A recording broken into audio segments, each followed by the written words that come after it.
আর এবার নদিয়ার দিকে নজর রাখবো, তার কারণ নদিয়ার 107 পরিযায়ী শ্রমিককে উদ্ধার। 4 রাজ্যে বাংলাদেশি সন্দেহে আটক করা হয়েছিল যাদের, তাদের উদ্ধার করা গেল। আটক 107 শ্রমিককে উদ্ধার করলো কৃষ্ণনগর পুলিশ জেলা। আরো বিস্তারিত এই বিষয়ে জানাতে পারবে সমীর, রয়েছে আমার সঙ্গে।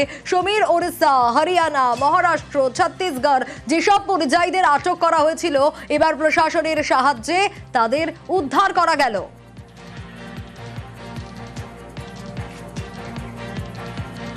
একদমই তাই সোনিয়া, কৃষ্ণনগর পুলিশ জেলার অন্তর্গত বিভিন্ন থানা এলাকার বিভিন্ন গ্রাম থেকে অসংখ্য পরিযায়ী শ্রমিক বিভিন্ন রাজ্যে কাজ করতে গিয়েছিলেন, কিন্তু গত এক মাস ধরে দেখা যাচ্ছে যে সেখানে তারা বাংলা ভাষায় কথা বলার জন্য বাংলাদেশি তকমা দিয়ে তাদেরকে আটক করা হচ্ছে এবং বাংলাদেশি সন্দেহ করা হচ্ছে তাদেরকে, এবং এই নিয়ে কিন্তু হয়রানির শিকার হচ্ছিলেন সেই পরিযায়ী শ্রমিকরা। ইতিমধ্যে যেটা জানা গিয়েছে পুলিশ সূত্রে যে হরিয়ানাতে 50 জন, উড়িষ্যাতে 48 জন এবং ছত্তিশগড়ে 9 জন এবং মহারাষ্ট্রে 3 জন পরিযায়ী শ্রমিক, বাঙালি পরিযায়ী শ্রমিক, তাদেরকে আটক করা হয়েছিল।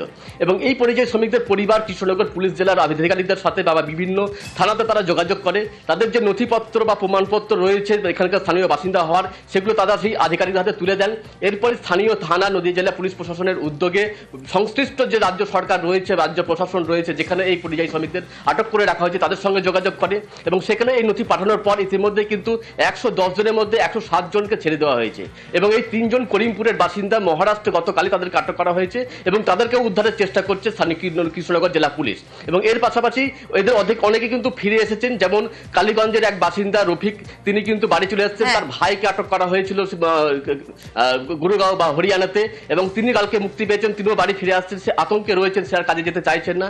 এর পাশাপাশি তেহট্টের পাথরঘাটা গ্রামের বাসিন্দা হাফিজুল শেখ, তাকেও হরিয়ানাতে আটক করা হয়েছিল, তিনিও কালকে মুক্তি পেয়েছেন এবং তার বাবাও চাইছেন তিনি দেশে ফিরে আসুক, এখানে কাজকর্ম করুক, কেন সেখানে আতঙ্কের মধ্যে রাখতে চাইছেন না। সোনিয়া, একেবারে প্রত্যেকটা পরিবার আতঙ্কিত এবং স্বাভাবিকভাবে স্বস্তিতে যে প্রশাসনের উদ্যোগে তারা ফিরে আসছে।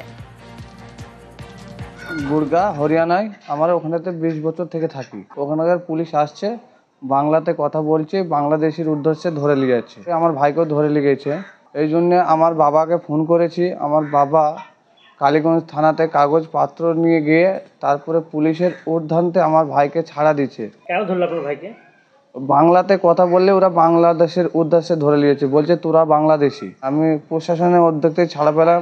কালীগঞ্জ থানা থেকে কাগজপত্র পাঠিয়েছে, কথা বলে তারপরে ছাড়িয়েছে। আমি কর্মসংস্থানে দিল্লিতে এসেছিলাম কাজ করতে। তা আমাকে হরিয়ানা পুলিশ ধরেছিল আজ 6 দিন আগে।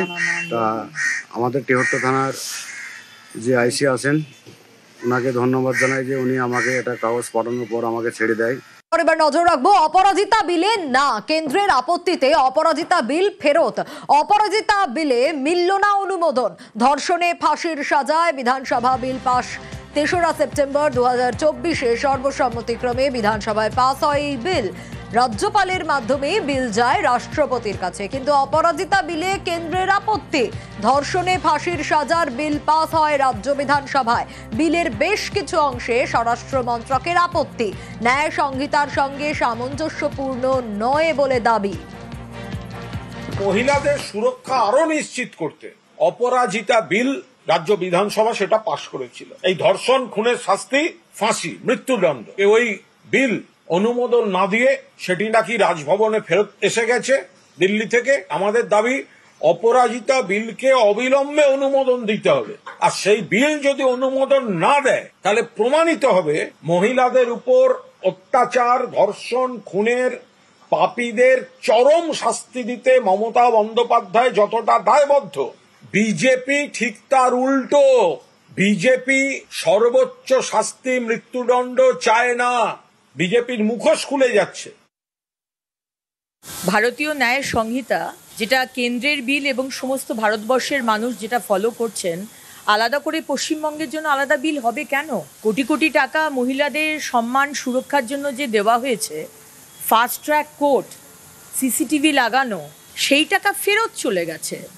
মহিলাদের সশক্তিকরণের জন্য তাতে কোনো ব্যবহার করা হয়নি। আজকে প্রতিদিন মহিলাদের উপর ধর্ষণ, অত্যাচার এবং তার কোনো বিচার নেই। মমতা ব্যানার্জি, আপনি যদি মনে করে থাকেন যে অপরাজিতা বিল হচ্ছে না বলে আপনি বিচার দিতে পাচ্ছেন না, এটা যদি বাংলার মানুষকে বিশ্বাস করতে বলেন, বাংলার মানুষ সেটা মানবে না।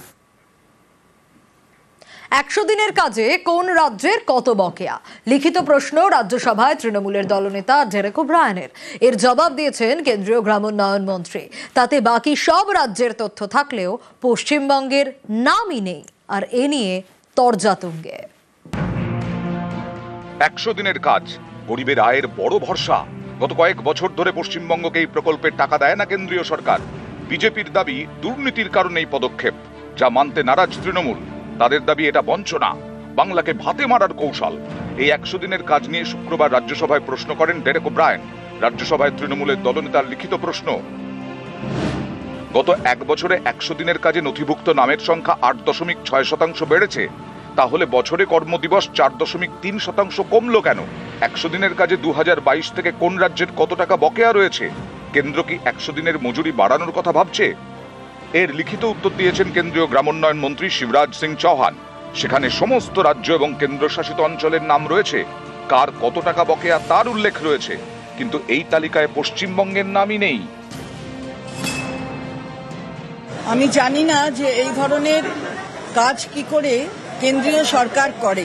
যুক্তরাষ্ট্রীয় কাঠামোতে প্রত্যেকটি রাজ্যের প্রাপ্য টাকা, এই প্রাপ্য টাকা কিন্তু অধিকার। মহামান্য হাইকোর্ট তারাও কিন্তু একটি অর্ডার দিয়েছেন, তারপরেও দেখা যাচ্ছে পশ্চিমবঙ্গের নাম থাকে না।